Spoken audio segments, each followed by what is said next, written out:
evening and welcome to our home.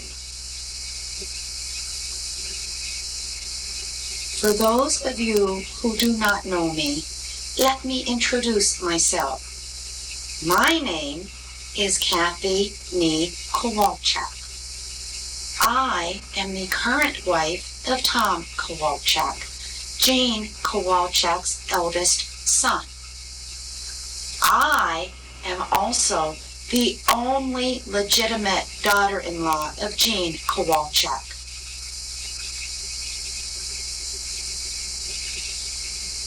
I also happen to be the newest member of the Kowalczyk family, having joined the family 902 days ago. But who's counting?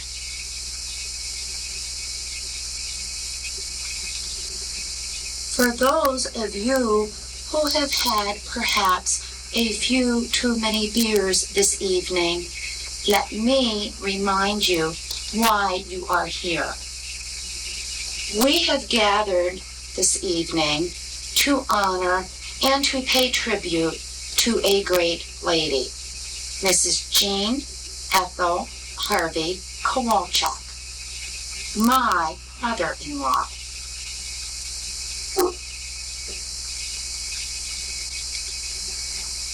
This is a very big event in Mom's life. This is Mom's 67th birthday party. Please try ever so hard not to screw it up. Thank you very much. What better way to honor and to pay tribute to Mom than to recreate the events in her life? We are going to go back to the beginning of time this evening. We are going to take a journey through history, a time warp, if you will. We have traveled far and wide, at great expense, mind you,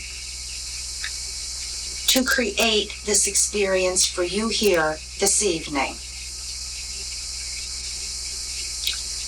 We have interviewed those persons still living. We have researched records and files. We have crawled through the grime of the basements and the dust and cobwebs of attics to document these events which you are going to see here this evening.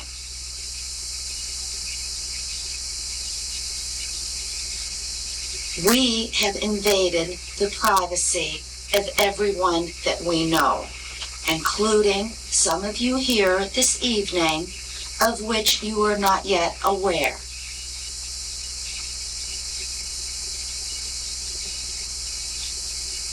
What we could not verify, we made up. Some of the events in Mom's life, which were not quite so humorous, we changed to make them funny.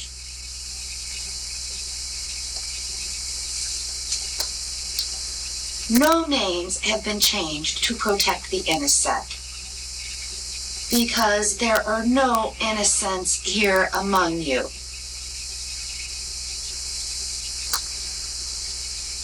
For those of you whom we have portrayed and what you are about to see, we trust that you will exhibit your true sense of humor and take these portrayals in the sense that they were intended.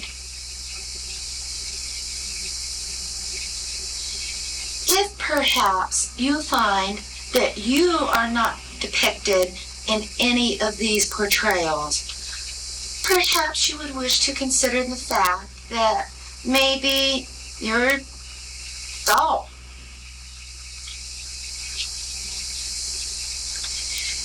Would anyone care to go to the bathroom before we begin this evening? No? Then I think perhaps we are ready to begin. Mom, this is your life. Love you.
Once upon this same earth, beneath the same sun, long before you, before the ape and the elephant as well, before the wolf, the bison, the whale, before the mammoth and the mastodon, in the time of the dinosaurs.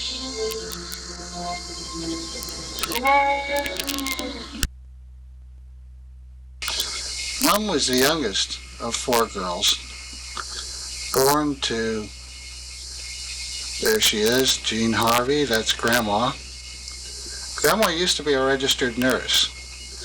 One of her specialties, and I guess she learned this in nursing school, was that if you were sick, there was a common remedy for almost everything, and that was bouillon cube soup, hot tea, and aspirins and plenty of rest. Don't run around. You might not have known this, but Mom was born into an extremely wealthy family. And we found a picture of the estate that they used to live on. There it is. This is down in Chesapeake Bay, Maryland. Here we get a chance to see a close-up of the mansion itself. Boy, what a nice way to live.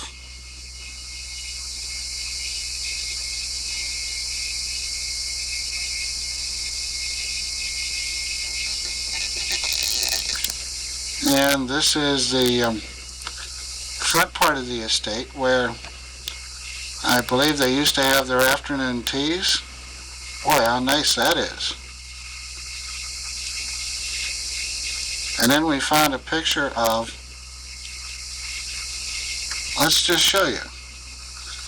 It's a picture of how they used to dress on for those afternoon teas. Rather elegant, wouldn't you say?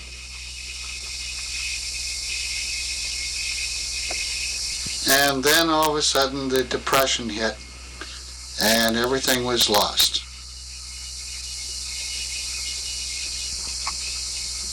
Mom grew up with her 3 older sisters, Betty, Harriet, and Mary. We came across some photos of Mom as a child and would like to share these with you. In this photo, if you look closely, sitting on the front step, pigeon-toed, "That's our mom."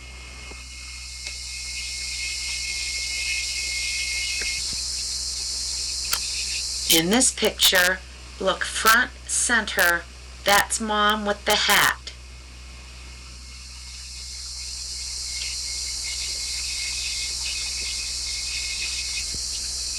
In this photograph, that's Mom on the right with the odd-looking collar on her dress.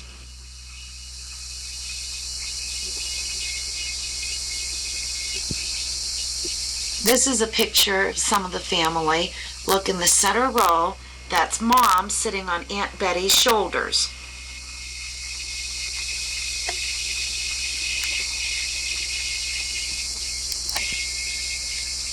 Here's Mom again, bringing out the Monday morning laundry.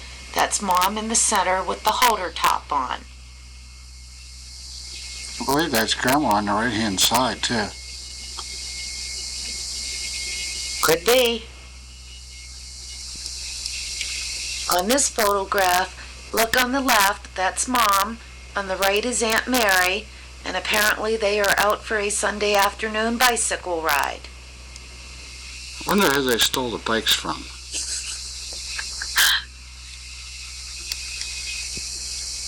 Here is another big day in Mom's life. This was her high school graduation picture.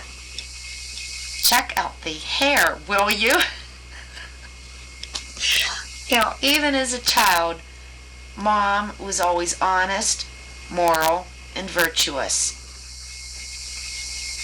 Going to have somebody very, very near and dear to Mom attest to that fact for us. Story. Oh, that was over at Scott's house. He had the garden. We had a garden. He had a garden over there, and we had it on this side. And he grew this big pumpkin that was sitting over there. So I don't know which one of us went up and go. We all went up together and bring it down.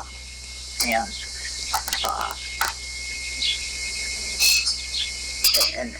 that's how we picked it off the thing. We got it off the vine, brought it down, gave it to Mom. We told her we found it. And she said, "Oh, that's a big pumpkin." And then another time, another thing that we did. That was about peaches. That was in a little wagon. We kept watching this one tree and watching the one tree. And as we watched this tree, the peaches got bigger and bigger and bigger. And they got really pretty red on them, you know. So we kept looking at them. And then that one night, they got so really nice. So we just took the little wagon. We loaded up the wagon with the peaches. We cleared the tree off. Here are some pictures of Mom, our own bathing beauty. That's Mom, the second from the right, putting on her shower cap, or I guess it's actually a bathing cap.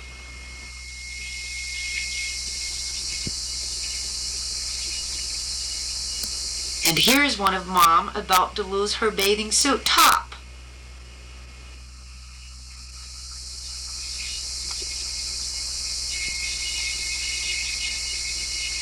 The four girls were extremely close to their mother, but Grandma sure did have her hands full. We was getting company, and of course, Mom wanted everything all just cleaned up, and she said make sure the kitchen was cleaned up, and she wanted the certain curtains up that she had washed, and she wanted them up, so we put them up, and after we had the kitchen all cleaned up, and Betty decided we'd treat ourselves. We'd go down, get a bottle of grape juice at Mom's can, and so she sent one of us down. I don't know who went down. I don't know whether it's Jeannie who went down or myself went down. But anyhow, somebody went down and got the grape juice, brought it up, and we went to open it. And just as we opened it, went shh up on the bird. And On the what? on the bird. The On the bird was all bird. purple. The curtains was all purple. the ceiling was all purple, the walls we had to really clean that up. And Mom come in and she says, "That isn't the curtains I told you to put up." And she says, "And what happened to the bird?"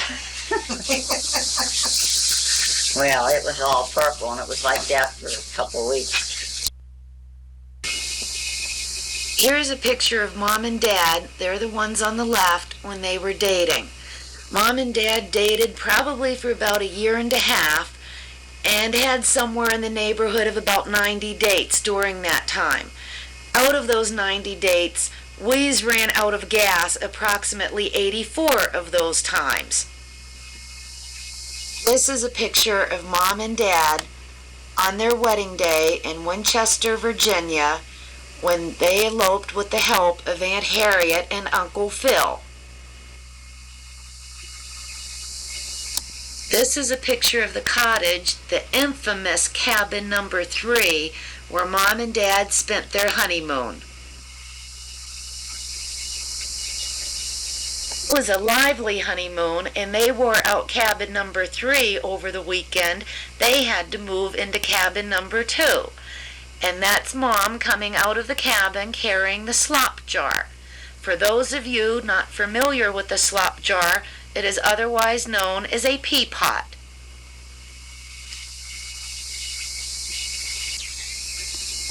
As you know, Mom has always been religious and has always taken the Bible literally. So when Mom heard the words, "Go forth and multiply," that's exactly what she did. It wasn't long before she and Dad heard the patter of little footsteps. First came Tom,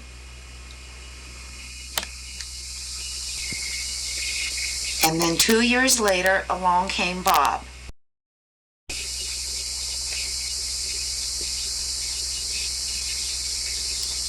In 1944, while Tom and Bob were still quite young, Dad was drafted into the Army and served during World War II.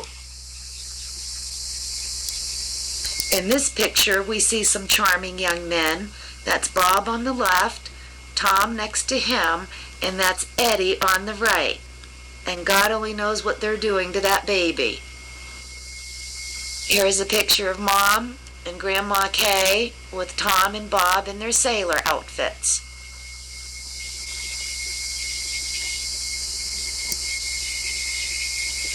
And there's the dynamic duo again. Finally, they let Wheeze out of the Army, and he came home.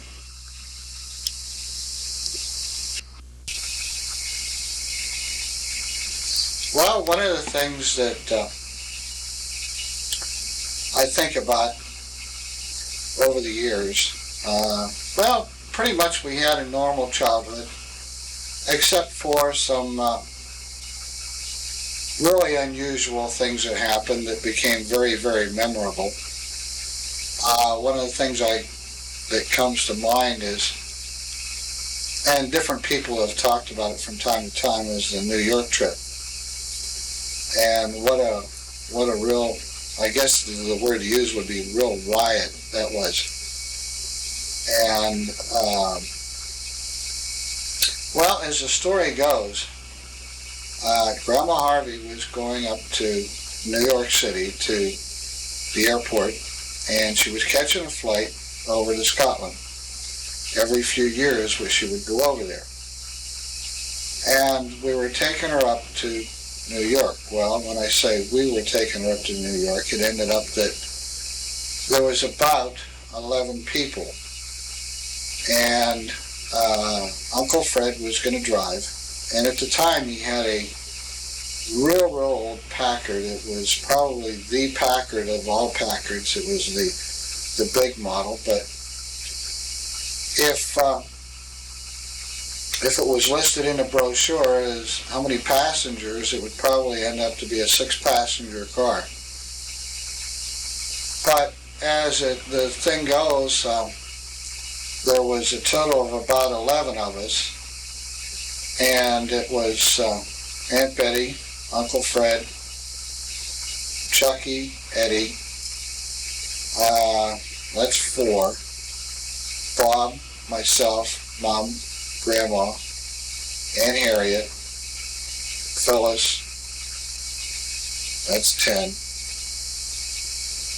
And I think there was I'm pretty sure there was another one.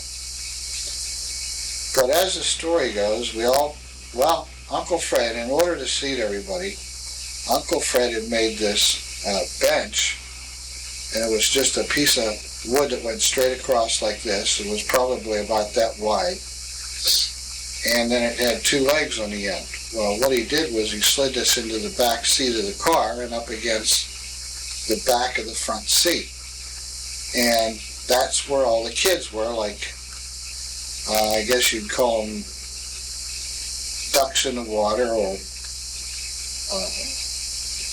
whatever, but we all sat along there looking towards the back of the car, and then the grown-ups sat in the back seat and, of course, the front seat. Well, we all headed to New York City, and at some point along the way, we had to stop for gas.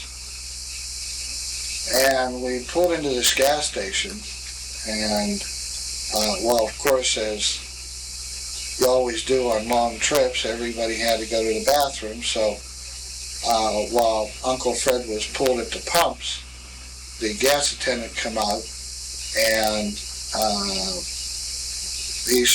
Uncle Fred said, fill it up, and at that time, everybody started getting out of the car and heading for the restroom.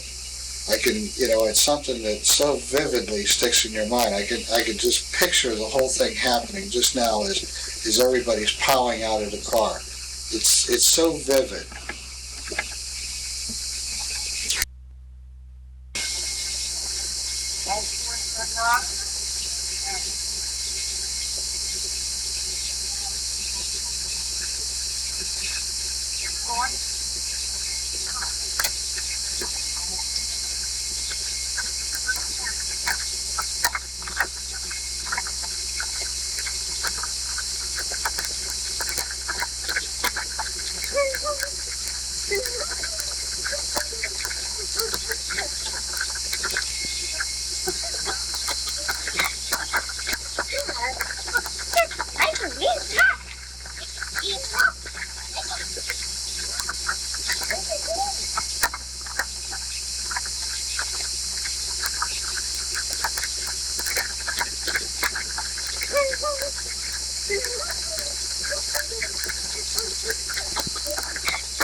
Hey, is there any more people in the trunk? This is ridiculous.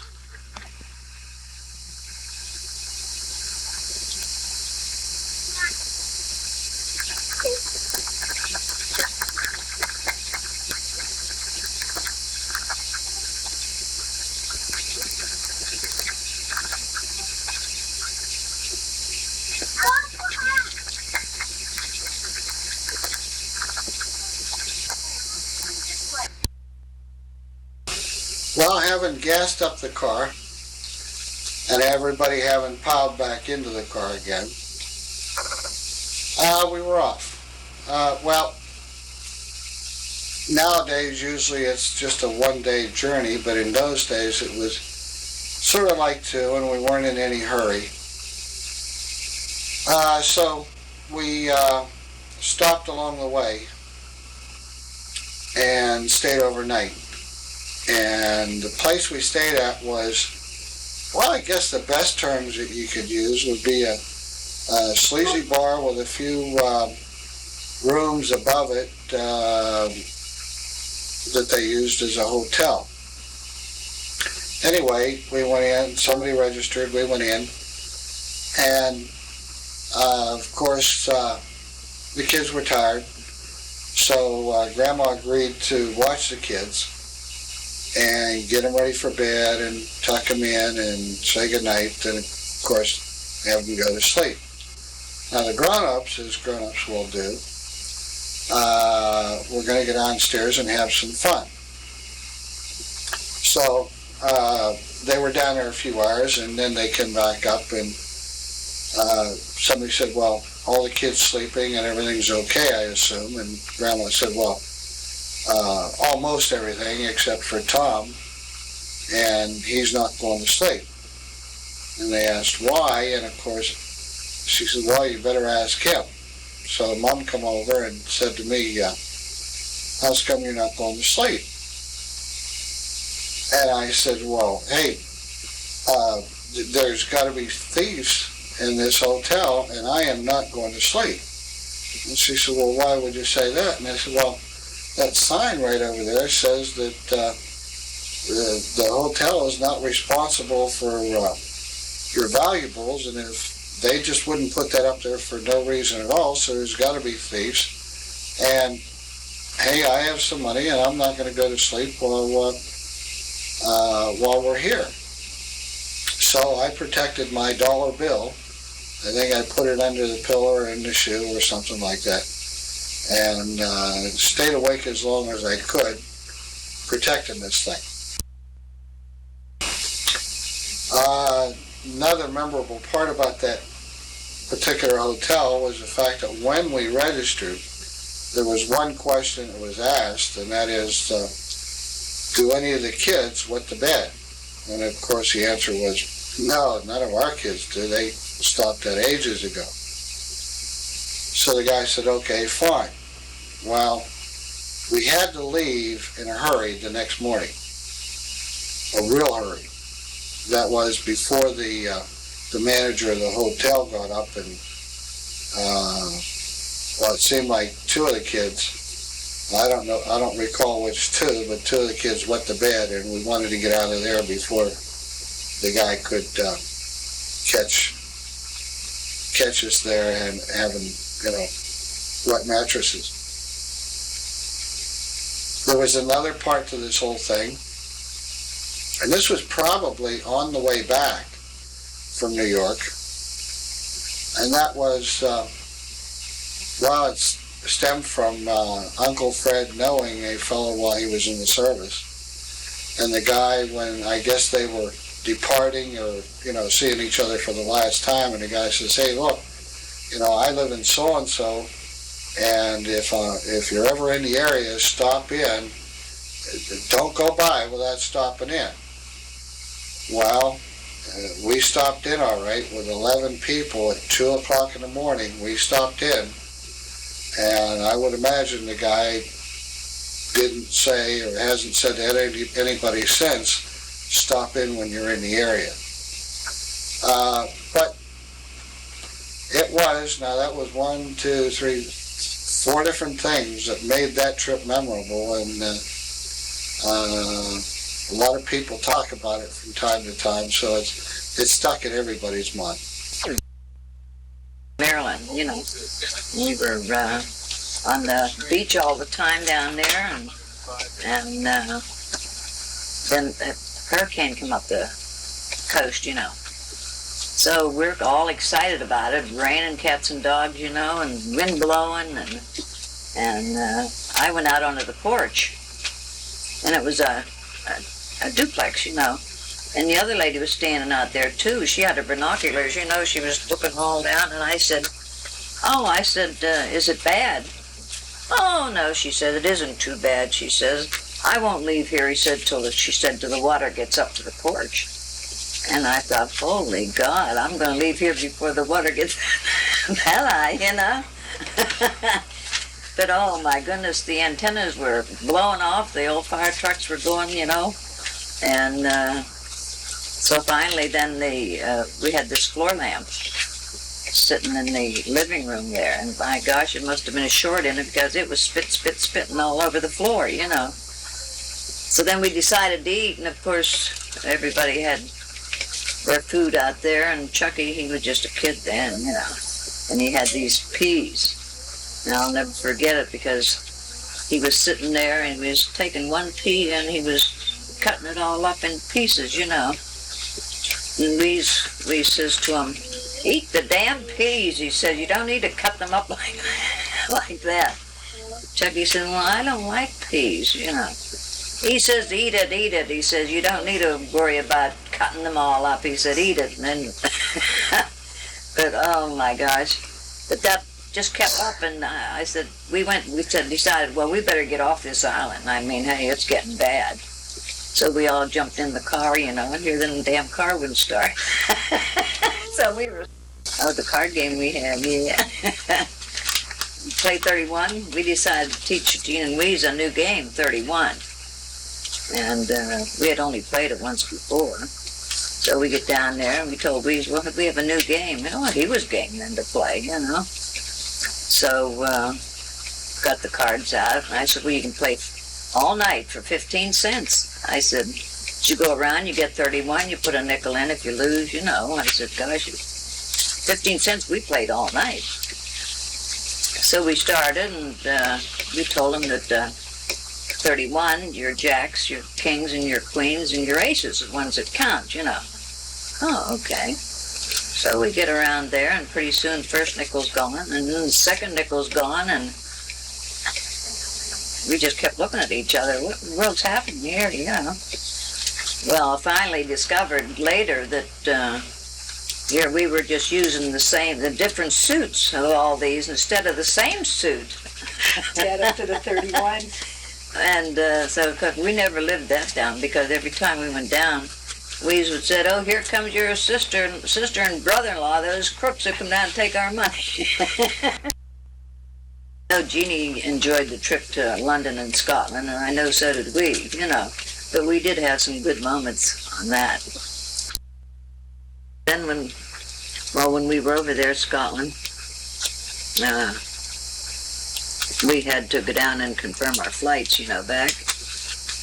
And so we went down, and so Jeannie decided she'd come home with Weeze with the two kids, so he could help her with them, because she wasn't going to come back till like a month after we came home.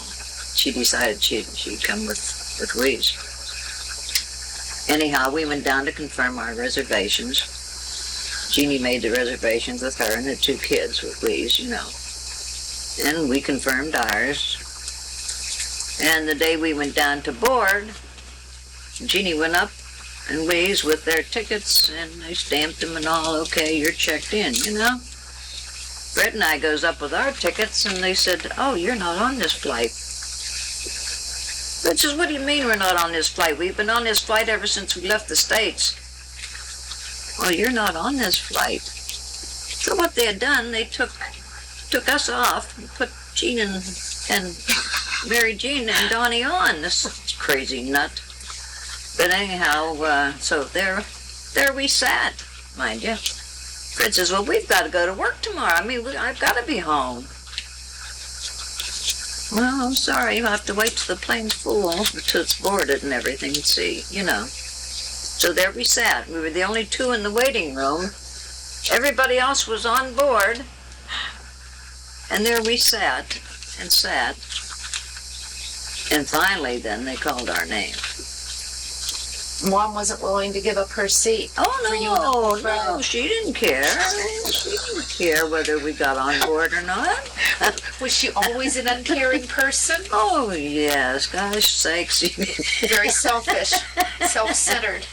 Yeah, this is true. Of course, you had to give in to her at times, Why, was she bossy?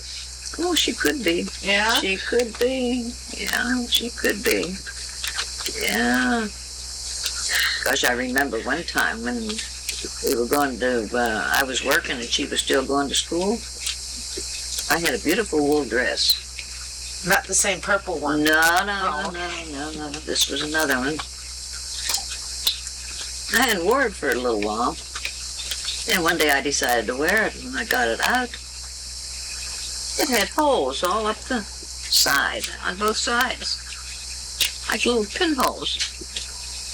I said, what in the name of God happened to my good dress?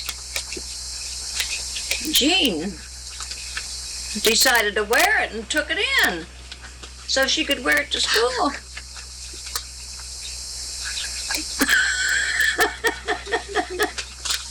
Now you think of that, is that caring? Huh? Is that caring? No. No, indeed, I didn't think so either. Sure isn't. Then she let it out. Oh, yeah, she took it out. You were thinking I wouldn't know. She wasn't even going to tell you about it. No. So she was sneaky, too. Yeah, sneaky too, yeah. Yeah. Was she always that way? From the time she was a little girl?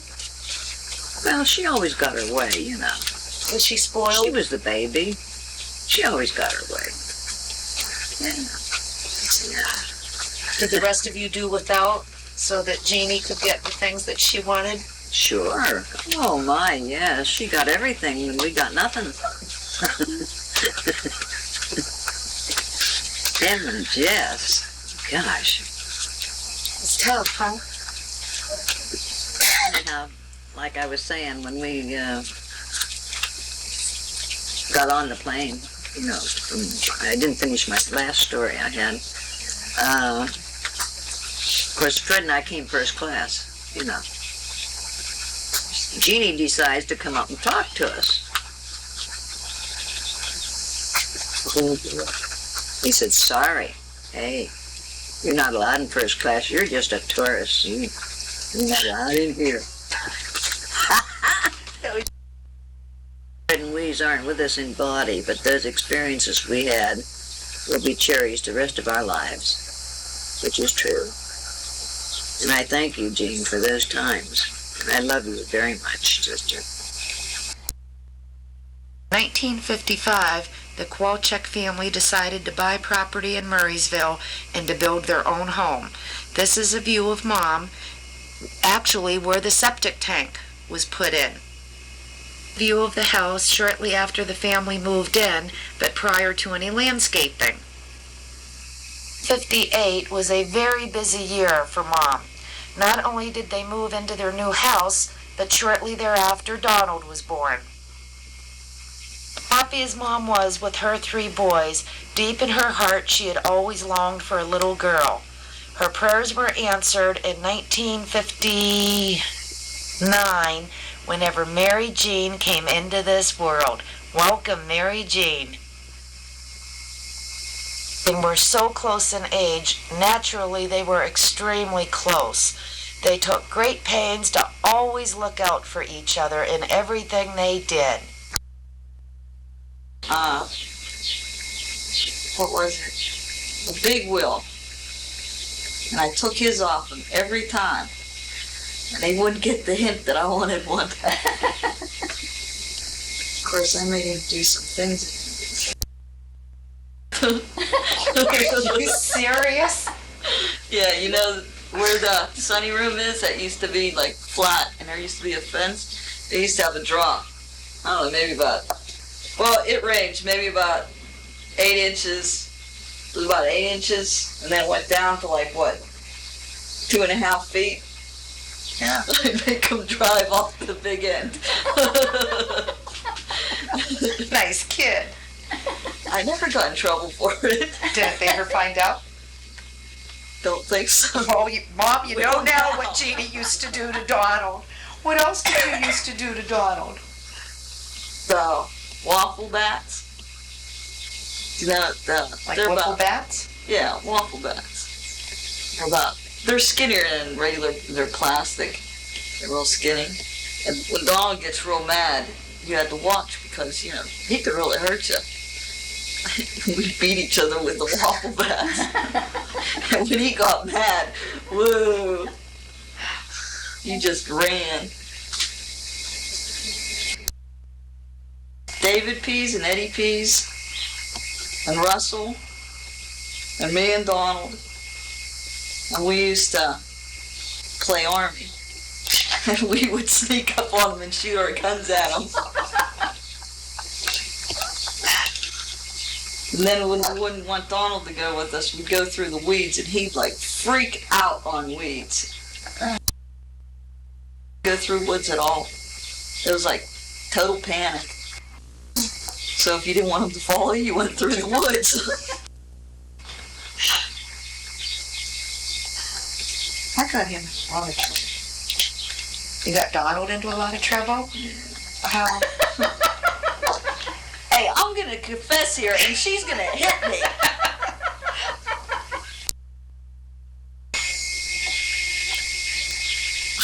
No, I ain't telling that one. Come on, tell it. No, my Tell mom it. still doesn't know that Get it out in the open, Jean.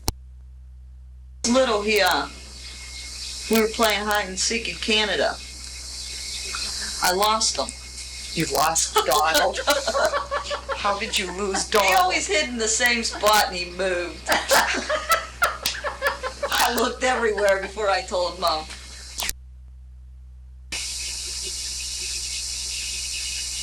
Mom has probably spent half of her life in the kitchen preparing meals for family and friends. Mom is an excellent cook, as you are going to see from this series of pictures showing some of the meals served in one day at the Kowalczyk household.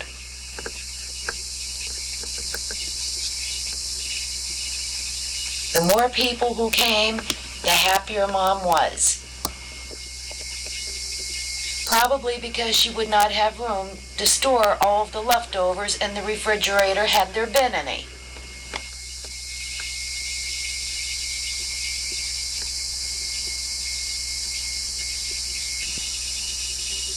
And yet another meal.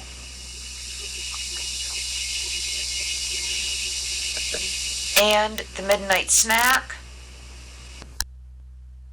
A lot of stuff for you for breakfast. Then lunch. Lunch, it seemed like it came right after breakfast. Then they have a sandwich or something. So they always had a sandwich in between lunch and dinner. And dinner, she'd have a big meal. A lot of spaghetti, cabbage rolls. I do, I got sick of cabbage rolls. That and macaroni and cheese. And that was it after dinner? No, then you had snack time. You was allowed snacks.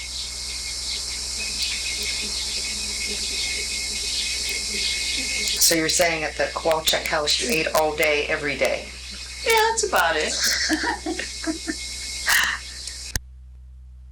Life would be complete if we didn't mention her impeccable sense of style and fashion.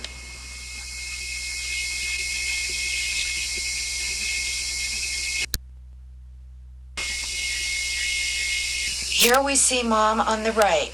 As you can see, she was always a stickler, making sure that she had the perfect accessories for her outfit. Please notice these socks.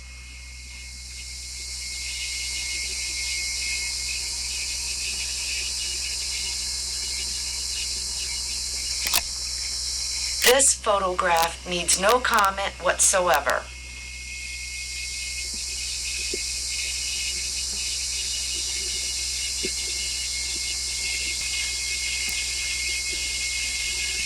Mom always insisted that her children be the best dressed on the block, as evidenced by this photo of Tom taken in 1943. Another example of Mom's fashion sense is evidenced by this photo from 1945 of Tom and Bob.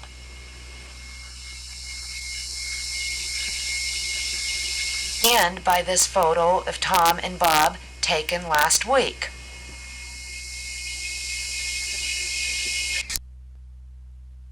And here is a picture of Jeannie on her first day of school. Mom's sense of fashion and influence was so strong, apparently each of the children inherited it and passed it on to their children, Mom's grandchildren. Jeannie dressed Jamie on Jamie's first day of school.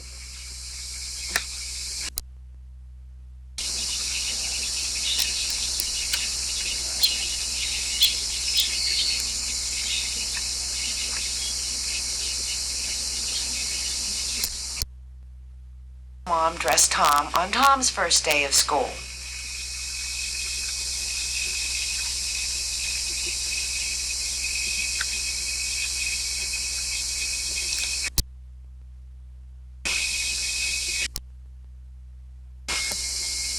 And how Jeannie dressed Jason on Jason's first day of school.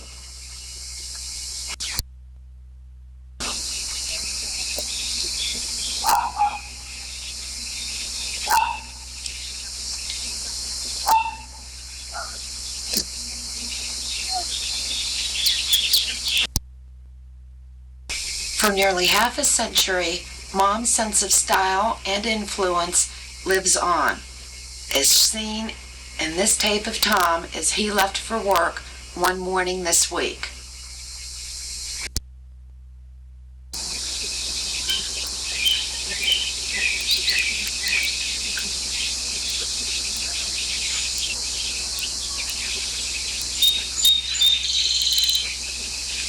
Happy birthday, Mom.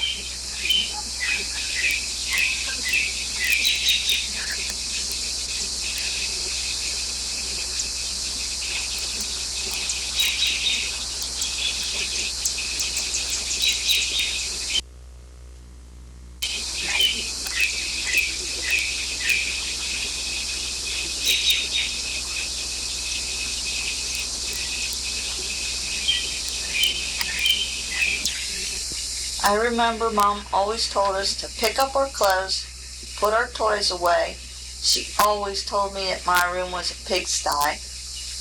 Put things away when you're done with them and to clean up after ourselves. We thought we'd check up on whether this made an impression on any of the kids. I know it didn't make any on me. Oh. What? Go ahead in. Come on. Read away.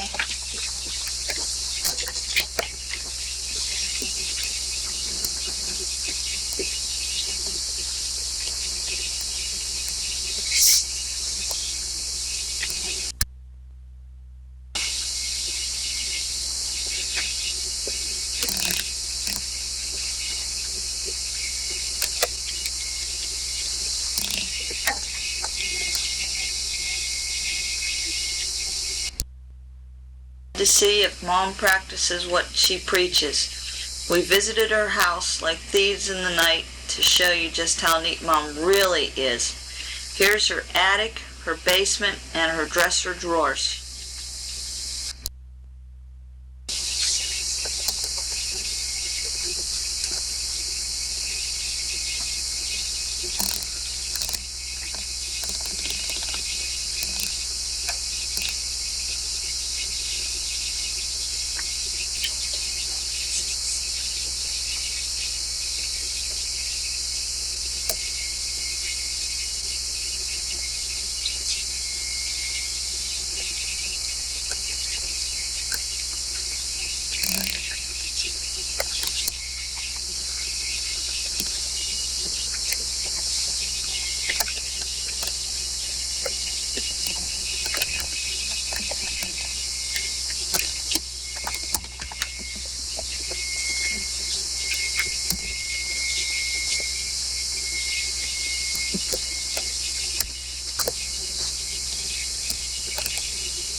A few weeks ago, the minister at Mom's church mentioned he was pleased with the collection plate donations. He said everyone must only be putting in folding money because no coins were deposited in the last few months.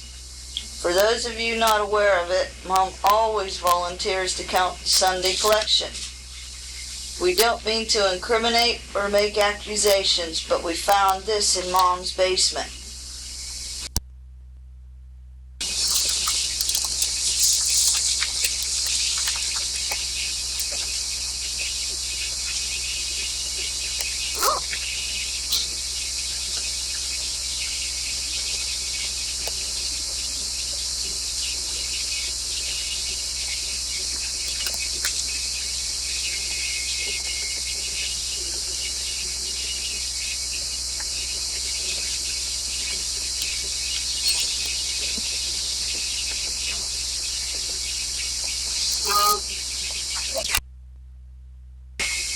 At any family gathering over the years, and somebody came along and said, well, let's get a few pictures. Of course, the kids would come running, and other people would start gathering, but then the end result was the same. No, we only want a picture of the 4 girls. And that started from years and years ago, as evidenced by this picture. Through to this one, and there's Grandma, and of course the 4 girls.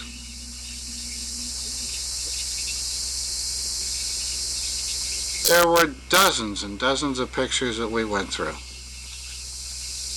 Selection or sampling of those dozens and dozens of pictures that we saw. Now, one would question what was going on here. It looks like a little tipsy to me.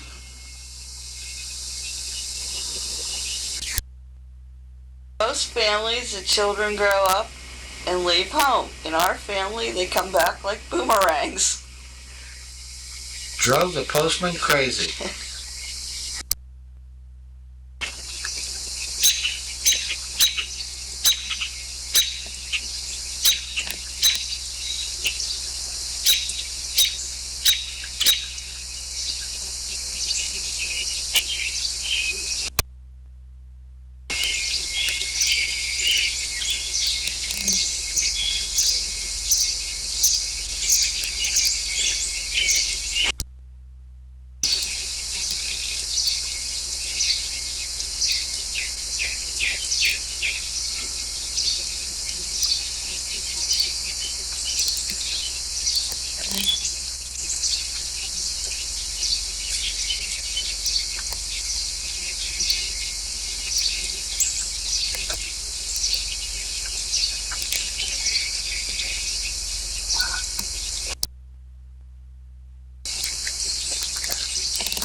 Mom always thought it was important to instill a sense of family heritage and history in the family.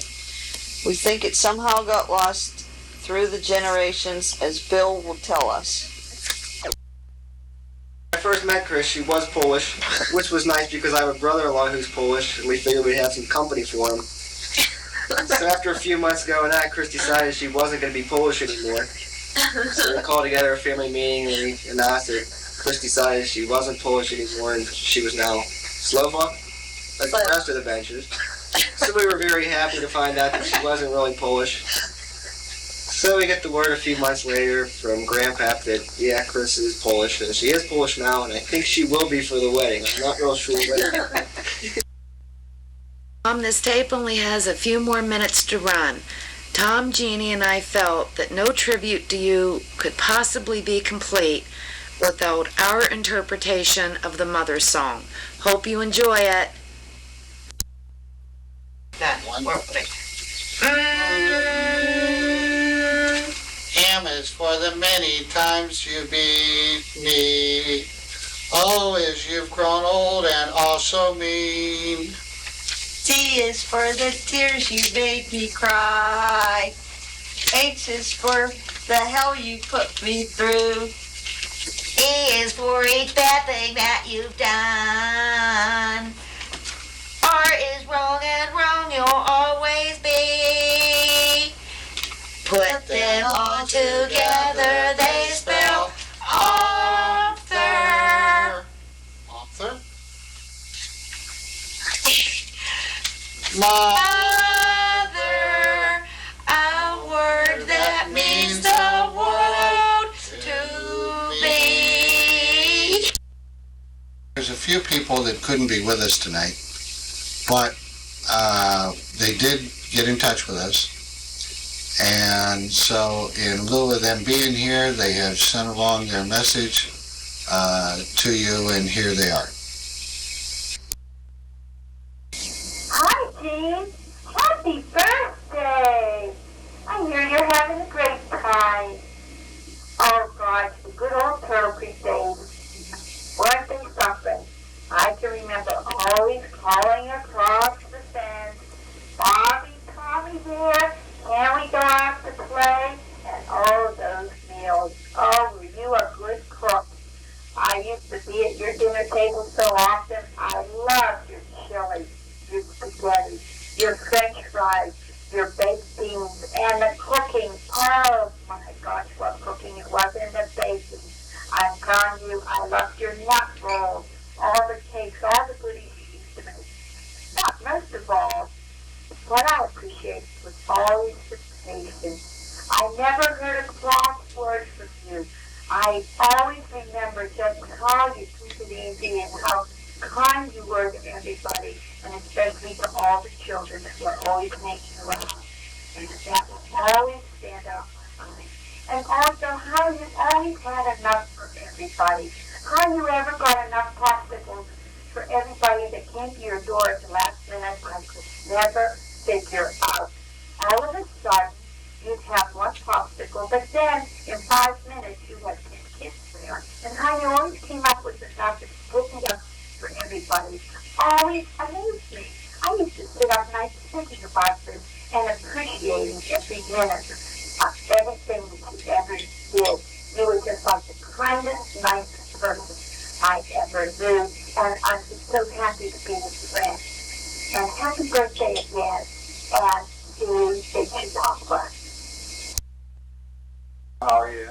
I wish you a very happy birthday. I wish I could be there. As you know, I'm in Texas, trying to find my new horizons, so to speak. I wish you all the best of luck in the future, and hope everything's going great for you. I miss everybody very much, and miss you, Grandma. And more happiness if you can imagine. There you are. Happy birthday, and hope to see you there. Hope to be there soon, and it ain't going to be too much longer. I wish I could be there and talking and everything, but I'm doing what I'm supposed to be doing. I'm going to miss you, but hopefully you can come up and visit me. I know things are real tough now, but you have us for, and you can keep on going. We care and trust in him. He's your son. God bless you and happy birthday, Grandma. Happy birthday. Yeah, have a happy birthday, Jeannie. And we'll be seeing you. Happy birthday. Maybe a gift. Happy birthday. Happy birthday, Mom.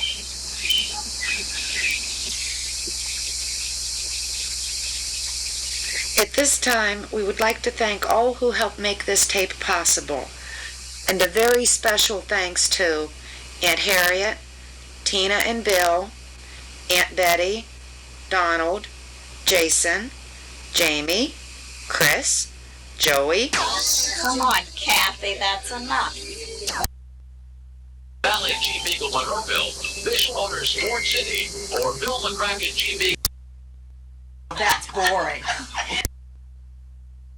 Happy birthday, Mom!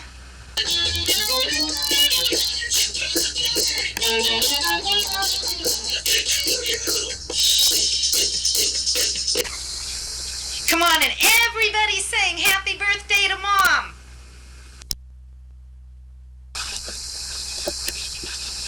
Birthday to you. Happy birthday to you. Happy birthday